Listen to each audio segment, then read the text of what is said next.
Parfait. Bonjour à tous, Eric Latour de Microsoft, je suis Cloud Solution Architect chez Microsoft depuis un peu plus de 7 ans et actuellement j'ai la chance d'accompagner des startups IMIA sur leurs différents projets AI. Et aujourd'hui, je vais avoir comme mission de ne pas être trop barbant et de vous faire une démo sur les agents et comment est-ce qu'on peut déployer des agents sur les techniques Microsoft, les technos Microsoft, que ce soit en manage et même une démo avec du multi-agent, à chaque fois en s'appuyant sur les LLM de Meta, à savoir les Llama. Alors, pour reprendre un peu, et c'est une continuité par rapport à ce qui a pu être présenté précédemment par Grégoire, l'anatomie en fait de la gestion d'un problème. En fait, demain, les agents, effectivement, ça va principalement être, nous on le voit en tout cas côté Microsoft, comme des coworkers qui vont nous aider sur un certain nombre de tâches. Et donc, pour pouvoir mettre en place le fonctionnement d'un agent, on est obligé de repartir aussi, de se dire comment est-ce qu'un humain procède pour le traitement d'une action bénigne. Donc là, le use case est assez standard, c'est je rentre chez moi, j'ai fait diverses choses, il est tard, j'ai faim, et je voudrais me commander une pizza. Bon, comment je fais pour traiter cette option? Et en fait, on veut juste se poser et de se dire, finalement, j'ai une tâche qui est claire, c'est je veux manger, faut que je commence à la décomposer, finalement, de quoi j'ai envie de manger, à une pizza, quel type de pizza, dans quelle pizzeria, et vous voyez que d'un coup, notre cerveau est en train de découper une grande tâche en plein de sous-tâches. Il va ensuite les orchestrer en s'appuyant sur du savoir qui est le mien. Je sais que j'adore les pizzas, je sais que la pizzeria en bas de chez moi n'est pas très bonne, donc je préférais commander et me faire livrer, et j'adore, par exemple, l'ananas sur les pizzas parce que j'ai des goûts atypiques. Donc là j'ai un plan, donc maintenant j'ai une séquence, et je l'ai séquencé, je vais faire par tâche et je vais m'appuyer du coup sur des objets, sur des outils type une recherche Google, une application sur un smartphone et ainsi de suite. Je fais une action, je récupère ma commande, je digère ma pizza et ensuite vient la problématique de se dire est-ce que c'était un bon choix finalement, saumon, ananas? Pas vraiment, la prochaine fois je le ferai pas. Voilà comment on structure notre pensée, en fait, comment l'humain structure sa pensée. Et c'est pour ça qu'on a repris, que les gens qui ont travaillé sur la gestion des agents ont repris en fait justement ces différentes étapes avec, j'ai toujours une tâche en entrée, donc j'ai un event qui est envoyé à l'agent, qui est soit un humain qui interagit avec lui, soit un autre agent qui interagit avec lui, soit un event qui vient capter, un signal qui vient capter par rapport à un système, un environnement externe qui vient interagir avec lui. Ensuite, il va décomposer cette tâche. J'ai besoin d'un orchestrateur pour pouvoir envoyer ces différentes tâches. J'ai de la mémoire, court terme, long terme. Court terme, c'est finalement tous les prompts, tous les échanges que j'ai pu avoir dans le cadre du traitement de cette action. Mais je peux aussi avoir de la donnée plus froide ou long terme, qui serait potentiellement du RAG, de la donnée externe, que je vais venir pour augmenter la pertinence des réponses de mon agent, des outils divers et variés qu'on a parlé, et ensuite je fais les actions. Donc ça, là, comme ça, on a remis ce que c'était en place un agent, ça paraît relativement simple. On se dit que ça a l'air compliqué, mais ça a l'air relativement simple. Maintenant, si on se dit, où est-ce que je le déploie? D'un coup, le schéma il devient vachement moins sexy. On se rend compte qu'on a toujours, et il est en haut à droite, le modèle. Donc, en soi, le LLM reste le cœur du réacteur de mon agent et ce qui va pouvoir le procéder. Mais je me rends compte que j'ai plein d'autres choses qui commencent à arriver. Parce que finalement, je suis plus dans une discussion avec juste un LLM. Je te donne une question, tu me réponds et je m'en vais. Je vais avoir effectivement toute une partie orchestration. Donc je commence à avoir de l'infrastructure. Je commence à avoir toute une partie plateforme, front-end, du back-end si j'ai de la data, des vector base si jamais je veux pouvoir aller récupérer et faire du RAG dessus, des graphes, on en parlera après si je veux faire du graph RAG. Et j'ai ensuite la partie orchestration des services. Donc je vais avoir la partie memory, la partie tool calling si jamais je veux faire de l'appel à des actions. On revient sur la possibilité justement de faire du code execution qui répond à la question. C'est finalement j'ai mon agent qui va lui-même générer du code, l'exécuter, voir l'output, peut-être revenir, modifier son code puisque l'output n'est pas celui qui était escompté puisqu'il s'est pris une erreur, et ainsi de suite. Et là, on se rend compte que d'un coup, ça devient quand même drôlement plus compliqué à mettre en place. Et c'est donc justement là où arrive l'unique slide Microsoft de la présentation, qui est justement comment on fait pour gérer cette complexité. La vision de Microsoft sur le sujet, c'est de se dire qu'en fait, il y a deux besoins. Il y a besoin pour les gens low-code et des besoins pour les pro-code, des gens qui vont développer eux-mêmes des agents extrêmement spécifiques. Et l'adoption en fait des agents par les différentes personnes sur le marché, elle va être à peu près la même que dans n'importe quelle solution IT depuis des dizaines d'années. La première, c'est de se dire, en fait, on va en avoir des agents, on va être sur une approche buy-in. Donc j'achète un agent qui est déjà prêt à l'emploi. Donc ça a par exemple été le cas avec Copilot GitHub Copilot, qui n'était pas un agent initialement, mais qui l'est maintenant dans la nouvelle release Copilot Agent. On a Microsoft Copilot, mais en fait, on a aussi plein d'acteurs qui vont arriver sur le marché et on va voir apparaître très probablement une marketplace d'agents. Et d'ailleurs, c'était le cas d'un des talks de la communauté il y a quelques temps de LinkUp, qui était justement en train de définir un agent qui allait faire justement de la recherche internet de façon extrêmement efficace. Donc, pour les gens en remote ou en record, allez voir ce talk qui est très intéressant d'une startup française. Et ça va se généraliser. Donc on va être de plus en plus sur une approche, j'achète un agent pour pouvoir le consommer. La deuxième étape, c'est de se dire, finalement, je veux customiser des agents déjà existants, donc je ne veux pas prendre toute la complexité de créer l'agent from scratch ou même avec un framework. Donc je ne veux pas m'occuper de la partie notamment du LLM, mais je veux customiser le type de tâche qu'il va pouvoir faire. Et donc là, on arrive sur l'une des offres de Microsoft qui est Copilot Studio, qui est justement de pouvoir customiser l'agent en lui déclarant un certain nombre de tools, en s'appuyant sur des connecteurs déjà existants pour pouvoir lui permettre d'interagir avec le monde extérieur pour répondre à une tâche business. Et là, par exemple, on a un cas concret avec deux compagnies que j'accompagne qui sont revenues avec le même besoin, donc c'était assez cocasse. C'est finalement, bon, pour les product managers, vous savez qu'en général, vous avez des épiques à documenter en disant, voilà, ma feature va faire ci, ça, ça. Généralement, chaque PM a sa façon de remplir les épiques. On a un board qui va revoir ces épiques tous les mois, X mois, pour faire la priorisation de la roadmap produit et du staffing des différentes équipes dev sur chacune des features. Et en fait, c'est une tâche fastidieuse, pénible et probablement qui prend énormément de temps parce que rien n'a été vraiment complètement standardisé. Et là, par exemple, un agent customisé peut répondre aux besoins. Je vais prendre l'agent, je vais le connecter avec mon outil, donc qui peut être soit par exemple Azure DevOps, GitHub, un GitLab, n'importe quel repo où vous mettez vos différentes épiques. Je vais lui avoir donné en entrée un certain nombre de templates en disant voilà, ça c'est des épiques qui sont propres et je veux avoir ce niveau de formalisme.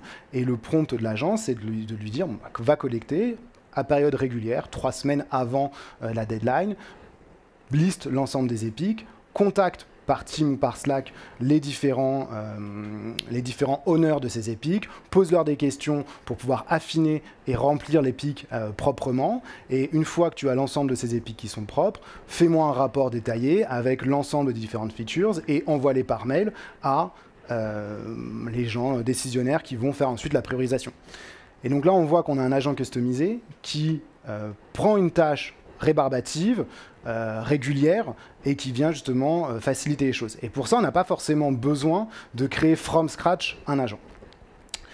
La troisième solution, c'est de dire finalement, j'ai pas de solution sur le marché, je vais créer moi-même l'agent from scratch, mais je ne vais pas prendre toute la complexité, et je vais plutôt essayer de m'appuyer soit sur des managed services d'agents, soit sur des frameworks. Et donc, c'est là où on en est actuellement. On a des offres et des solutions chez Microsoft, mais également ailleurs, de manager des agents, donc de pouvoir déployer simplement ces agents et qu'ensuite ils soient hébergés et maintenus par la plateforme.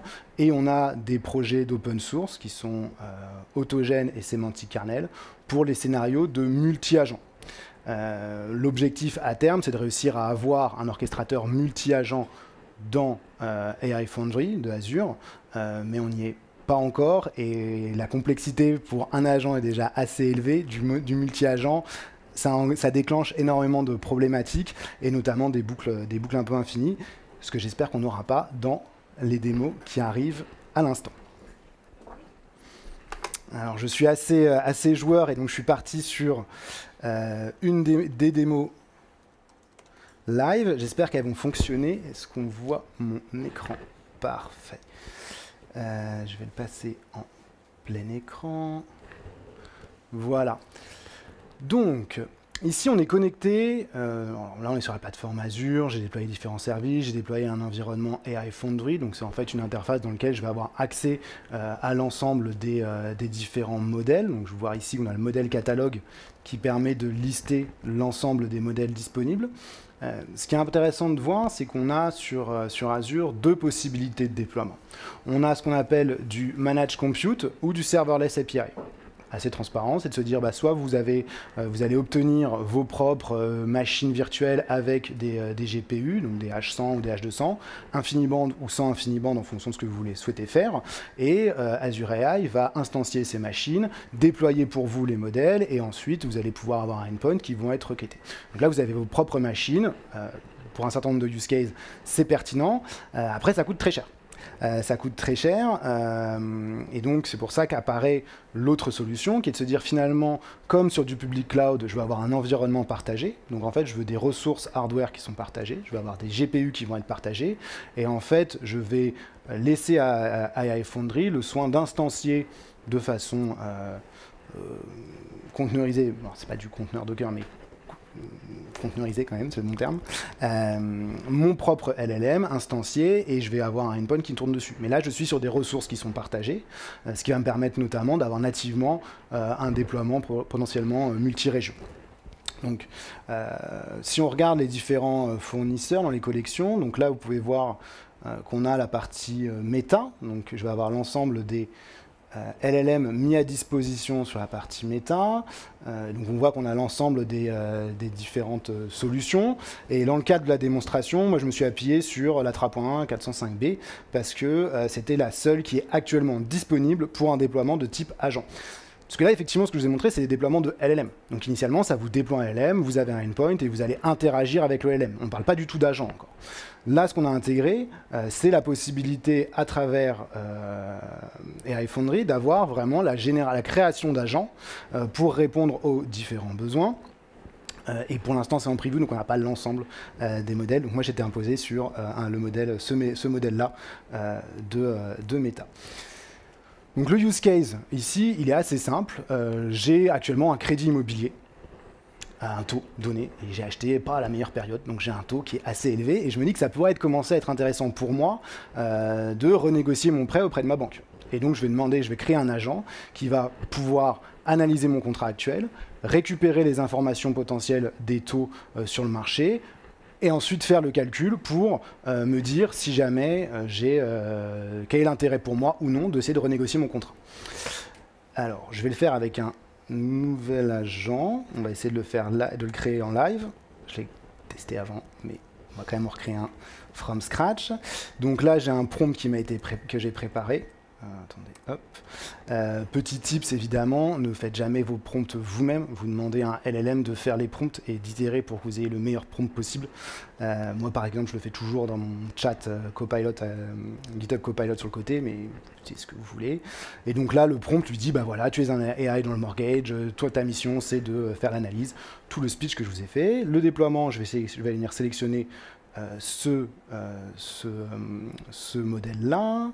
En termes de knowledge, là, je vais avoir deux possibilités actuellement en preview. Soit je upload des files, soit je le map sur un AI Search. Donc un AI Search, c'est c'est un Managed Services pour pouvoir faire du RAG. Donc en fait, dedans, vous allez avoir différentes informations. Si vous aviez déjà créé votre Foundry avec des documents, ça va avoir mis dans une vector base derrière, ça va vous avoir fait un index, et comme ça va permettre de faire toute la partie RAG préfaite qui va être consommé par l'agent. Donc dans le cadre de ma démo, ce n'est pas ce que j'ai fait parce que je n'avais pas le temps. Moi, je suis sur quelque chose de un peu différent. J'ai deux fichiers que je lui mets à dispo. C'est là. Hop, voilà, avec les infos sur mon crédit actuel et les current rates en France. Hop, je upload et je save. Voilà, et donc là, ce qu'il fait, en fait, il vient justement les prendre, il les vectorise, il les met dans une base. Alors après, il ne le fait pas de façon optimisée, l'index n'est pas super, donc c'est pas, à terme, c'est pas ça qu'il faudrait faire. mais dans le cas de la démo, ça devrait fonctionner. Là, j'ai les actions. Donc là, j'ai justement les outils disponibles pour mon agent. Donc je peux soit lui fournir une API standard externe et ensuite il devra aller s'authentifier et se connecter dessus. Je peux lui mettre justement du code interpréteur pour qu'il puisse générer lui-même le code et ensuite l'exécuter. C'est ce que je vais faire ici. Puisque j'ai pas du tout envie de faire moi-même le code de calcul mathématique de est-ce que c'est important, est-ce que c'est intéressant pour moi ou autre. J'ai aussi la possibilité de lui mettre des fonctions, des Azure fonctions, si jamais j'ai un bout de code qui est déjà disponible et directement de l'intégrer. Donc voilà, c'est save. On va essayer le playground tout de suite pour voir si ça fonctionne correctement. What is the gain for me to renegotiate? On va mettre refinance plutôt, refinance my credit by keeping the same duration. Je pense que j'ai... C'était bon, voilà. Donc je le lance et on va voir ce qu'il nous calcule. Donc normalement, il est censé aller chercher quelles sont les informations sur mon contrat actuel, quel est le rate en France que je vais donner dans un fichier. Donc probablement, normalement, il devrait me redemander mon pays pour savoir lequel rate il doit aller chercher. Et ensuite, le différent, il va envoyer ça au code, générer du code Python dans le corps d'interpréteur et me faire la différente proposition. Donc actuellement, j'ai un monthly payment qui est à 2000 €. Si je refinance au taux actuel, alors ce qui m'a donné le taux actuel, il m'a dû me le donner avant. Oui, voilà, 2,69, donc c'est le taux actuellement en France en vigueur. Je pourrais faire à 1200. Donc là, il a bien réussi à aller chercher les différentes informations, générer un code Python, exécuter le code Python, et j'ai un agent qui est en mesure de me dire que si je fais cette modification, eh bien, je peux économiser 56 000 €.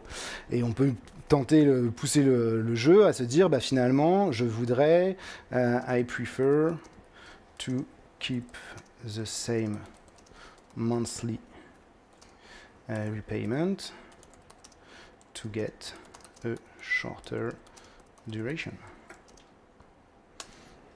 Et on va voir s'il est en mesure de me refaire le calcul, qui est pas complètement différent, mais qui est assez différent, et de me dire combien je vais obtenir en gain.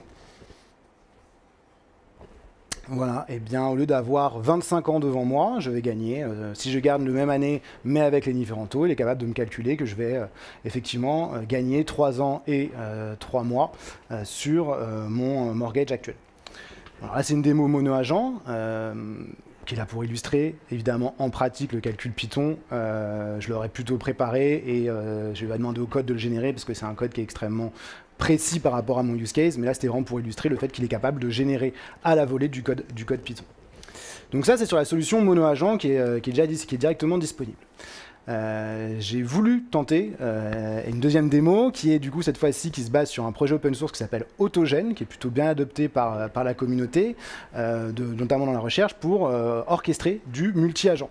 Et comme je vous disais, le multi-agent, ça vient avec beaucoup de problématiques, et notamment comment je m'assure que je ne pars pas dans des boucles infinies, comment je gère la communication entre mes agents, comment est-ce que je m'assure, comment est-ce que j'ai une traçabilité de savoir quels ont été les différents échanges, comment est-ce que je mets en place de la safety. Ça vient avec plein de complexités que vous pouvez soit implémenter complètement vous-même from scratch, soit s'appuyer sur des frameworks déjà existants.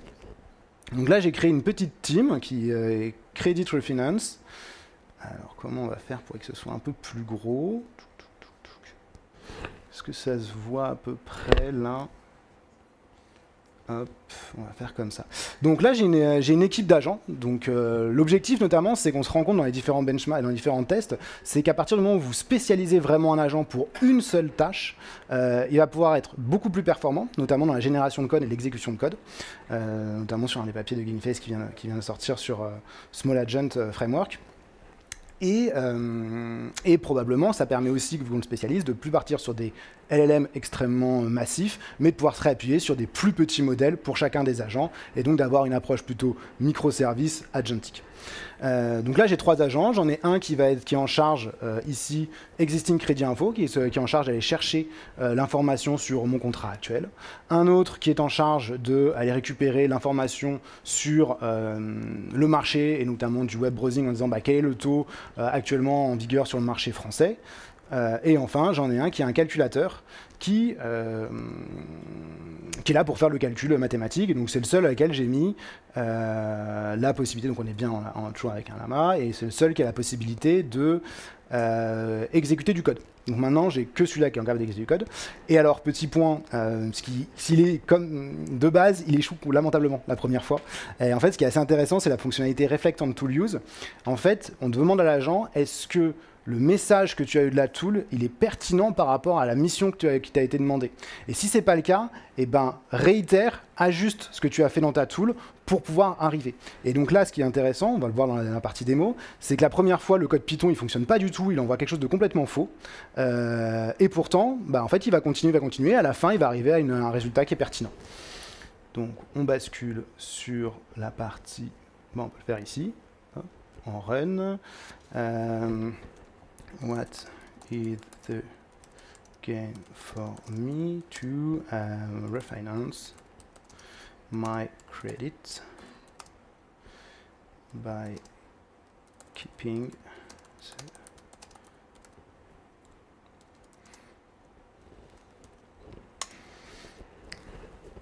Et alors, donc là, ce qui est intéressant, c'est que ça permet de voir étape par étape ce qu'il est en train de faire, et on a une trace ici des différents échanges.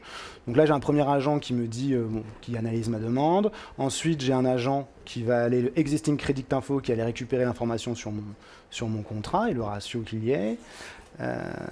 Et là, vous voyez tout le résultat échec. Vous l'avez vu, je vais vous le remettre. On l'a vu passer. Alors, c'est en petit, je suis désolé. Hop.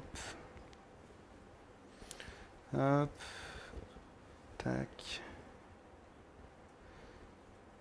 Hop, donc task complete, il arrive bien à retrouver, il arrive à peu près sur la même chose, je vais gagner 59 000 €.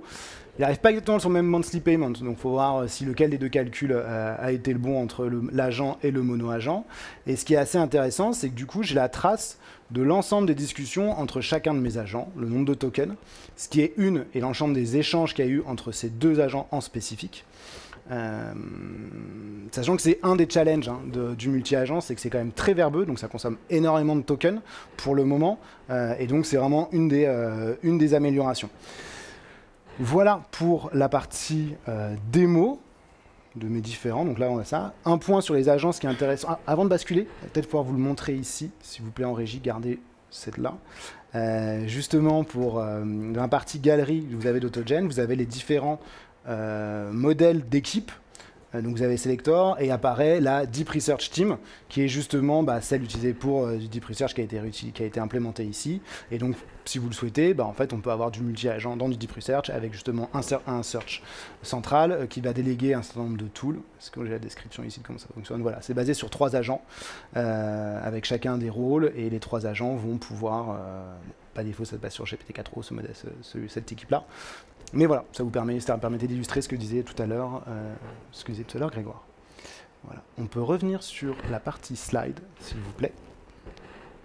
Voilà, donc après la partie démo, showcase, ça a l'air d'être super et ça fonctionne magnifiquement en quelques clics. Je me disais que ça peut être intéressant pour la communauté de voir un peu, dans mon travail actuel, j'ai la chance d'accompagner plusieurs startups qui sont justement en train d'implémenter de l'AI et donc de vous faire un peu un retour d'expérience sur ce qui ne fonctionne pas si bien dans l'AI pour éviter que vous fassiez les mêmes erreurs. Donc la première, alors c'est le nom d'une compagnie, je ne peux pas donner le nom des compagnies, c'est un éditeur logiciel français de la région lyonnaise. Ils ont une équipe dédiée en AI et en recherche d'AI, ils ont un nombre de chercheurs, et ils ont embrassé très rapidement le multi-agent, notamment sur Autogen, et vraiment ils ont poussé le jeu, ils sont extrêmement doués, talentueux, donc ils n'ont vraiment pas fait ça sur un coin de table, et le use case qu'ils ont utilisé en multi-agent, moi c'était un use case que je trouvais évident au début. Qui n'a pas eu envie de se taper la tête contre son PC quand il a rentré ses notes de frais? Ça marche pas, les outils fonctionnent pas, ok, il y a quelques scénarios avec de l'OCR, mais c'est pas fou. Et donc eux, ils se sont dit, bah, c'est un des produits qu'on vend, on va complètement automatiser ça avec du multi-agent, et la note de frais sera faite automatiquement. Et en fait, en passant des mois dessus, ils ont obtenu quelque chose en multi-agent qui fonctionne. L'un des problèmes, c'est qu'il ne fonctionne pas à 100% des cas. En fait, il va fonctionner à 75-80% des cas. Et en fait, actuellement, dans l'industrie du software, 80% du temps, c'est pas du tout acceptable. En fait, personne ne va accepter d'utiliser un soft qui, 2 fois sur 10, renvoie quelque chose de complètement faux. Et pourtant, ils ont vraiment poussé. Donc ça, c'est le premier point. Et l'autre point qu'ils se sont rendus compte, c'est qu'en fait, même avec même dans les 80% du cas où ça fonctionnait bien, c'était beaucoup plus lent pour l'utilisateur que quand il sait exactement où est-ce qu'il doit cliquer, à quel endroit. Et en fait, je trouvais ça assez intéressant comme retour-expérience, c'est que finalement, on peut partir en se disant, bah, évidemment, c'est un cas qui est complètement obvious, et en fait, se rendre compte que l'agent, bah, il n'ira pas plus vite que l'humain en tant que tel actuellement, en tout cas au niveau des technologies qui sont disponibles, et que finalement, une interface UI bien faite et quelqu'un qui connaît le produit va beaucoup plus vite qu'un agent. Donc ça, c'était le premier use case. Donc bien penser le use case, l'impact business, plutôt que de partir dans la tech et de se dire un multi-agent, mono-agent, ça va être génial. Ça, c'est le premier point. Le deuxième point, c'est que vous avez vu qu'effectivement, la partie agentique, elle vient avec beaucoup de complexité. On en parle beaucoup. Donc ça a l'air d'être très en vogue, mais en fait, on est encore au balbutiement des différents frameworks et de l'utilisation. Et donc, il y a un certain nombre de compagnies que j'ai accompagnées qui ont investi pour créer leur propre framework. Puisqu'en fait, ils ne trouvaient pas sur le marché quelque chose qui collait. Et en fait, c'est un pari risqué, parce que ça coûte extrêmement cher en investissement, ça va très très vite, donc il y a plein de nouvelles technologies à intégrer. Et finalement, ça s'appuie souvent sur une ou deux personnes qui, certes, montent en compétences, mais peuvent quitter l'entreprise. Et donc là, mon conseil, ou en tout cas basé sur l'expérience que j'ai vue, c'est effectivement de slow down un peu. Les gens du marketing sont très forts pour nous dire que demain, la révolution est là. On a peut-être après-demain. Donc prenons un peu le temps de faire les choses calmement. Et l'avantage de l'AI, c'est qu'on peut tester extrêmement rapidement, faire plein de choses, plein de POC, plein d'initiatives. Donc ça, il faut le faire. Ensuite, pour investir et en faire un vrai produit, un vrai projet, faut y aller. Mais il faut y aller intelligemment et en connaissance de cause. Il me reste 1 minute normalement sur le timing, ce que je vois là-bas. Et du coup, j'en profite pour parler de 2 sujets que j'ai trouvé intéressants en préparant et en regardant des choses la semaine dernière. Il y en a un qui est sur une release qui va apparaître, un papier qui va sortir de la recherche Microsoft qui est sur le Lazy Graph RAG. Donc vous avez probablement entendu parler, bon, le RAG, ça, on a tous parlé Semantic RAG, on a tous entendu parler. Il y a eu un très bon talk fait à travers cette communauté. Par contre, le Graph RAG, donc c'était pour les gens qui ne l'ont pas, en fait, c'est de s'appuyer sur l'idée de se dire que finalement, au lieu d'avoir juste du vecteur, ce qui est très bien pour pouvoir avoir des similarités et faire une calcul de distance, en pratique, j'ai pas les relations. Et donc finalement, si je commence à avoir des questions qui sont plus croisées, donc quelles sont, si par exemple j'ai une liste de talks qui ont été transcripts et que je demande quel est le top sujet qui sort, qui a été le plus discuté dans ces 100 différents talks, finalement le RAG traditionnel il a du mal parce que discussion, topic ou quels sont les principaux interlocuteurs sur telle thématique, ils ont relativement du mal. Là où le graphe, en créant des relations, est en mesure de répondre de façon plus efficace à ces questions. Le défaut, c'est que c'est beaucoup plus long et que ça coûte beaucoup plus cher. Et donc les graphes, c'est essayer de réussir à faire un peu les deux, avec un travail de graphe en avance de phase, et ensuite j'y mets du sémantique pour pouvoir aller chercher, appeler non plus l'ensemble du graphe, mais des parties du graphe de façon pertinente. C'est très intéressant, j'ai pas tout compris au document, mais je me suis dit que c'était quelque chose à regarder pour la communauté. Et le deuxième que je trouvais aussi très intéressant, c'était Trace, pareil, c'est de la recherche faite chez Microsoft, qui est en fait de l'auto-learning, entre guillemets, et de l'ajustement des paramètres dans les agents avec une logique de backpropagation. Donc en fait, vous écrivez votre agent, vous mettez les différentes actions, vous flaguez les actions qui peuvent être ajustées par l'autre modèle qui est l'optimizer. Et en fait, comme ça, à force d'itérer, au bout d'une dizaine de minutes, il est capable d'avoir généré un agent répondant aux besoins en faisant varier lui-même les paramètres de l'autre agent. Donc pareil, c'est de la recherche, la vidéo est assez sympa et je vous conseille de prendre 10 minutes, un quart d'heure pour regarder cette techno qui est assez intéressante. On arrive du coup sur mon dernier slide. Qui refait un peu pas un historique, mais de là où on en est actuellement. Donc on a commencé avec du LLM tout seul, il y a 2 ans et demi, arrivé sur le grand public en disant bah, je pose une question, traduis-moi ce texte, oh c'est incroyable, reprends-moi ce mail, oh c'est incroyable, fais-moi une recherche. On est arrivé depuis un an sur la partie agent en tant que tel, où je vais avoir finalement la mémoire, la possibilité d'exécuter moi-même du code, un certain nombre de tools. On pourrait avoir une étape intermédiaire qui serait le multi-agent, parce qu'en fait, on se rend compte assez rapidement qu'un seul LLM, quand je commence à lui mettre 60 tools en face de lui, bah, il se perd, c'est quand même pas facile. Chacune des tools, elle parle dans son propre langage, elle attend son propre formalisme. Si c'est de l'API REST, ça va très bien, mais si c'est finalement une base de données sur laquelle je dois aller faire des queries, bah, c'est un peu moins facile. Et si je commence à avoir 5 bases de données différentes, ça commence à devenir très compliqué.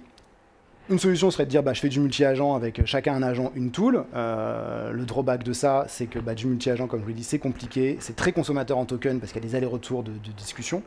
Et donc, ce qui a pu être implémenté et qui on voit actuellement arriver, c'est justement la partie MCP pour pouvoir avoir une approche client-serveur et formaliser avec un seul protocole les discussions entre le LLM et les tools. Et l'avantage, c'est qu'on demande aux fournisseurs de tools de fournir le serveur MCP. Et donc comme ça, les gens qui viennent créer et utiliser ce tool se déchargent complètement de cette complexité de s'interopérer avec les fournisseurs de tools. Et du coup, ça tombe bien parce que le prochain talk, on vous parlera un peu plus de MCP et de son implémentation dans Docker. Quel hasard de malade. Exactement. Merci. On est un peu à la bourre, on va prendre une ou deux questions le temps qui s'installe et après on enchaîne. Je serai là. Il y a l'apéro de toute façon. Bonjour, merci pour le talk qui était très intéressant. J'avais des questions sur la façon de tester les agents. Enfin, si un agent c'est un prompt et des tools, qu'est-ce qu'on met comme test derrière pour voir si ça marche? Eh ben, c'est une très bonne question et c'est encore balbutiant.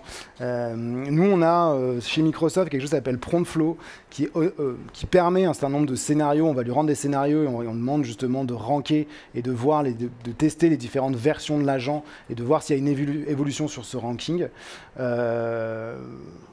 Très honnêtement, c'est pas encore merveilleux. C'est pas encore merveilleux chez Microsoft, mais c'est pas encore merveilleux sur le marché en tant que tel. Donc je pense que c'est quelque chose qui va effectivement se développer et encore plus, en s'adossant avec les problématiques de multi-agent, parce qu'il y a de plus en plus de choses qui sortent en multi-agent. Et là, commencer à discuter, c'est plus uniquement l'agent en tant que tel, mais c'est aussi l'orchestration et l'efficacité des messages, notamment de la consommation de tokens, entre chacun des agents.